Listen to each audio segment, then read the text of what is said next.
तो इस असेंबली का पहला दिन था, इस हुकूमत का पहला दिन था। वजीर आजम पाकिस्तान की फर्स्ट स्पीच थी और उन्हें पहली तकरीर नहीं करने दी। सिर्फ ये नहीं हुआ, उसके बाद जॉइंट सेशंस 3 प्रेसिडेंशियल एड्रेस हुए। तीनों प्रेसिडेंशियल एड्रेसेस पे बदतरीन किस्म की हुलड़बाजी की गई। प्रेसिडेंट को तकरीर नहीं करने दी गई। प्रेसिडेंट तो फेडरेशन की अलामत हैं, वो जॉइंट सेशन को मुखातिब हो रहे हैं, पार्लियामेंट को मुखातिब हो रहे हैं,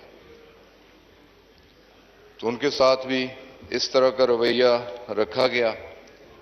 फिर बजट स्पीच, 4 बजट्स, अगर रिकॉर्ड निकाल के देखें तो चारों बजट्स पे वजीर खजाना जिसने भी बजट पेश किया उसकी बात नहीं सुनी गई, उसे बात नहीं करने दी गई, हुल्लड़बाजी की गई, आवाजें कसे गए, नाराबाजी की गई। और फिर एहसास नदामत से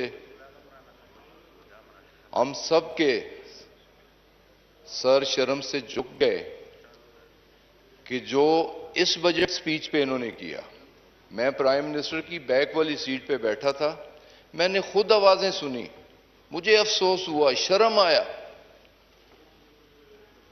मैं इस उम्र में उस तरह का जवाब नहीं दे सकता था। मैंने सीट छोड़ना मुनासिब समझा। प्राइम मिनिस्टर ने भी कान बंद करके, तवज्जो हटा के वजीर खजाना की स्पीच सुनी। और सिर्फ यहां से नहीं सर, रिकॉर्ड भी मौजूद है, वीडियोस भी मौजूद हैं। 2 मुअज़्ज़ज़ अरकान पार्लियामेंट हुकूमती बेंचों से जख्मी हुए। एक खातून मेंबर पार्लियामेंट और एक हमारे फाजिल दोस्त अकरम चीमा साहब, दोनों जख्मी हुए। और दोनों जख्मी किस साइड से हमला आवर लोग हुए? अपोजिशन की साइड से हमला आवर हुए। वो किताबें फेंकी गई, वो सैनिटाइजर की बोतलें फेंकी गई, हुल्लड़बाजी की गई और ब्लेम हुकूमती बेंचों पे को किया गया। तो ये एक परसेप्शन बनाने की कोशिश की जा रही है। इस हाउस में आज तक जितनी कन्फ्रंट्रेशन की सियासत हुई वो अपोजिशन की तरफ से हुई। जब भी बदमजगी हुई अपोजिशन की तरफ से हुई, और हर एक्शन का एक रिएक्शन भी होता है। और मैं थोड़ा और पीछे ले जाना चाहता हूं कि पाकिस्तान मुस्लिम लीग नवाज, उसका रोल क्या रहा पाकिस्तान की सियासत में। सबसे पहले तो उन्होंने अपने पार्टी के मुंतखब वजीर आजम को कन्फ्रंट किया, अपनी मुस्लिम लीग के प्रेसिडेंट को कन्फ्रंट किया, उसके खिलाफ एहतजाज किया, उस पे आलू, गंदे अंडे और टमाटर फेंके। सिर्फ यहां तक बात नहीं रुकती। 88 में मरकज में पाकिस्तान पीपल्स पार्टी की हुकूमत थी, सूबे में मुस्लिम लीग नवाज की हुकूमत थी। जितना मेरे इल्म में है, जितना मेरा तजर्बा है, मैंने बदतरीन किस्म की कन्फ्रंट्रेशन नहीं देखी जो सूबाई हुकूमत ने फेडरेशन के खिलाफ की, उस वक्त की वफाकी हुकूमत के खिलाफ की, और उस वक्त की वजीर आजम पाकिस्तान शहीद मुहतरमा बेनजीर भुट्टो के खिलाफ जिस किस्म की गुफ्तगू की जाती रही और उन्हें जिस तरीके से सिक्योरिटी रिस्क करार दिया जाता रहा। बात यहां पे नहीं रुकती, इससे आगे बढ़े।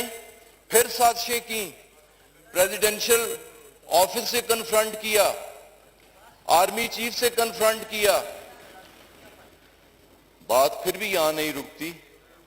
सुप्रीम कोर्ट ऑफ पाकिस्तान पर एक प्लानिंग के तहत पूरे पंजाब से अपने कारकुन बुलाए गए, उन्हें पंजाब हाउस में ठहराया गया, उन्हें सरकारी खाने खिलवाए गए और सुप्रीम कोर्ट पर हमला करवाया गया कि सुप्रीम कोर्ट में फैसला उनके खिलाफ आ रहा था। तो मुस्लिम लीग नवाज की तो तारीख भरी पड़ी है। अफसोस के साथ कहना पड़ता है कि कन्फ्रंट्रेशन की सियासत वो समझते हैं कि हमने ये मुकामी कन्फ्रंट्रेशन की सियासत से हासिल किया है। आज वो पाकिस्तान के इंस्टीट्यूशंस के साथ कन्फ्रंट कर रहे हैं। उन्होंने अपने दौरे हुकूमत में भी पाकिस्तान के इंस्टीट्यूशंस को कमजोर करने की कोशिश की, तो कम अज कम इन्हें अपने माजी पे भी नजर रखनी चाहिए, अपनी इस्लाह की कोशिश करनी चाहिए और ये तल्ख हक़ाइक़ है, इन्हें तस्लीम भी करने चाहिए। बजट, जनाब स्पीकर, मैं कोई इकोनॉमिस्ट तो नहीं, एक पॉलिटिकल वर्कर हूं, एक काश्तकार हूं और एक हकीकत पसंद भी हूं। जनाब स्पीकर, इन नामसाइद हालात में जब कोविड जैसा मूजी मर्ज पूरी दुनिया को अपनी लपेट में ले चुका, पूरी दुनिया की इकोनॉमीज अंडर स्ट्रेस हैं, मैं सिर्फ अपनी साइड की बात करना चाहता हूं कि एविएशन जो मेरा पोर्टफोलियो है, कि दुनिया में सिर्फ एविएशन इंडस्ट्री को 500 बिलियन का खसारे का सामना करना पड़ा। दुनिया की मुतहद बड़ी बड़ी एयरलाइंस ग्राउंड कर दी गई, उनके मुलाजमीन को 70% वर्कर्स को, मुलाजमीन को ले ऑफ कर दिया गया। सरकारी मुलाजमीन की तनख्वाहों में कर्टेलमेंट की गई, लेकिन पाकिस्तान में ऐसा कुछ नहीं हुआ। ना कि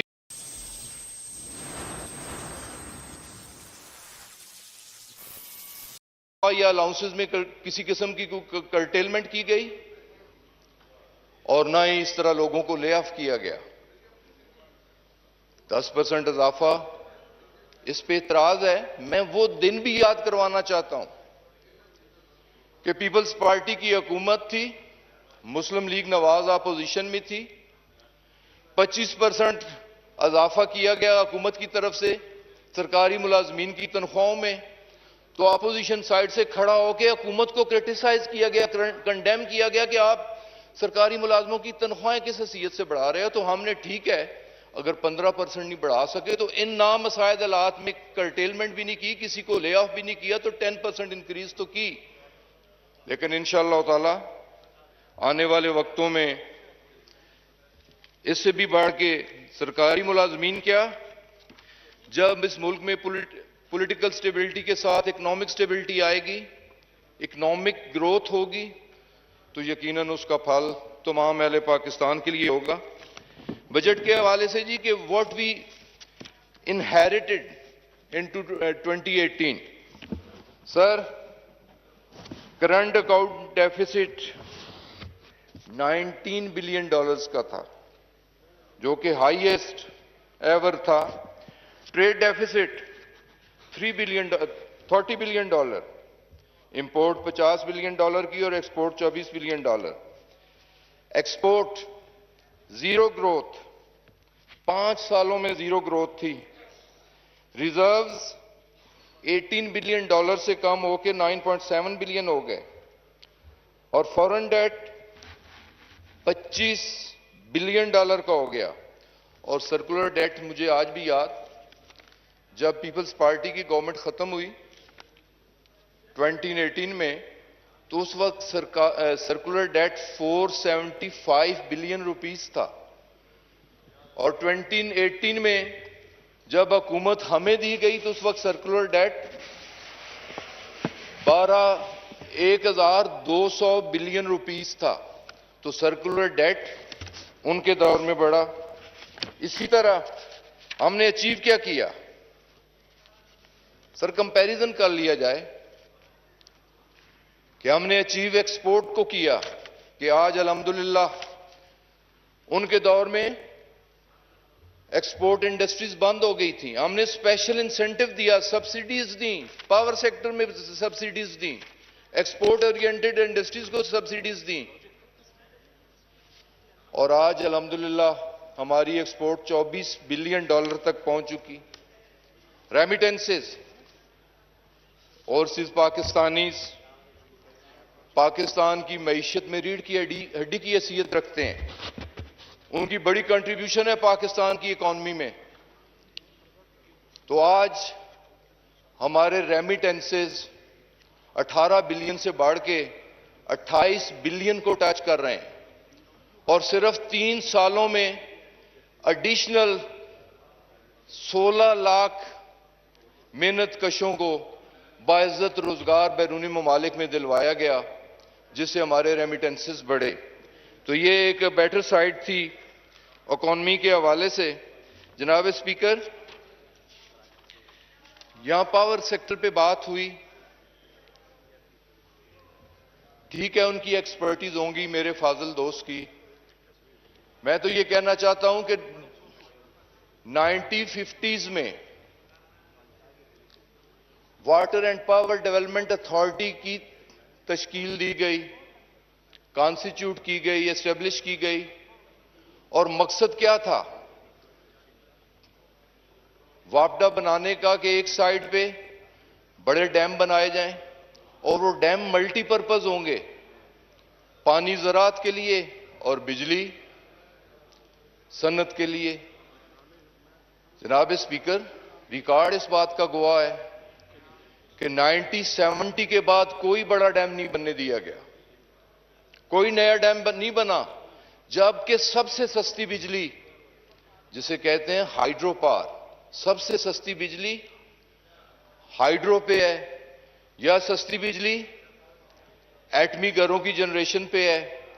महंगी बिजली वो फर्नेस ऑयल पे भी है, वो एलएनजी पे भी है, और वो कोल के प्रोजेक्ट्स पे भी है।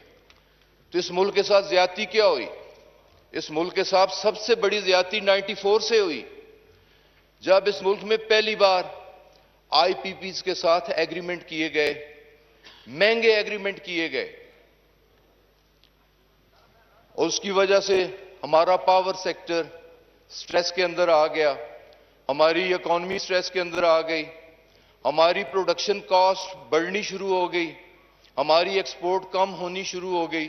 और उसकी वजह ये पावर सेक्टर था। अगर बड़े डैम बनाए जाते, अगर आईपीपीज की तरफ ना जाया जाता, तो हो सकता है ये दिन हमें देखना ना पड़ता। तो इनकी बनाई हुई महंगी बिजली आज पाकिस्तान की आवाम पर बिजली बन के गिरी, और उसके मुअज्जब भी ये थे, उसके मुहर्रिक भी यही थे। जनाब स्पीकर, मैं खुद एग्रीकल्चरिस्ट हूं, मेरा जरिया मुआश एग्रीकल्चर है। पिछले 5 साल, मैं तो थोड़ा और पिछले जाना चाहूंगा, कि जब से मुस्लिम लीग की हुकूमत आई और मुस्लिम लीग को 3 बार वजारत उज़्मा मिली और 6 बार जो सबसे बड़ा सूबा पाकिस्तान का पंजाब, और जो पंजाब पाकिस्तान का फूड बास्केट कहलाता है, हमेशा इनकी पॉलिसीज इंपोर्ट की तरफ रही। सब्जियां भी इंपोर्ट, दालें भी इंपोर्ट, गंदम भी इंपोर्ट, तमाम ईटेबल्स इंपोर्ट। तो इनकी पॉलिसी में यह था, कभी प्रो किसान इन्होंने बजट नहीं दिया, कभी इन्होंने किसान को कोई रिलीफ नहीं दिया। गंदम की बात करते हैं कि गंदम की कीमत 5 सालों में 1200 से सिर्फ 1300 रुपए तक इन्होंने की। हमारी हुकूमत ने आते ही 1300 से 1800 रुपए सपोर्ट प्राइस की, जिसकी वजह से पंजाब का किसान खुशहाल हुआ, पाकिस्तान का किसान खुशहाल हुआ। इसी तरीके से एग्रीकल्चर सेक्टर में मैं समझता हूं कि मजीद इनपुट कास्ट पे सब्सिडीज की जरूरत है। जब हमारी इकोनॉमी ग्रोथ करेगी तो यकीनन इंशाअल्लाह ताला हमारी प्रोडक्शन बढ़ेगी, और जो इन्हिसार है हमारा ईटेबल कमोडिटीज का इंपोर्ट पे, वो खत्म होगा या कम होगा। जनाब स्पीकर,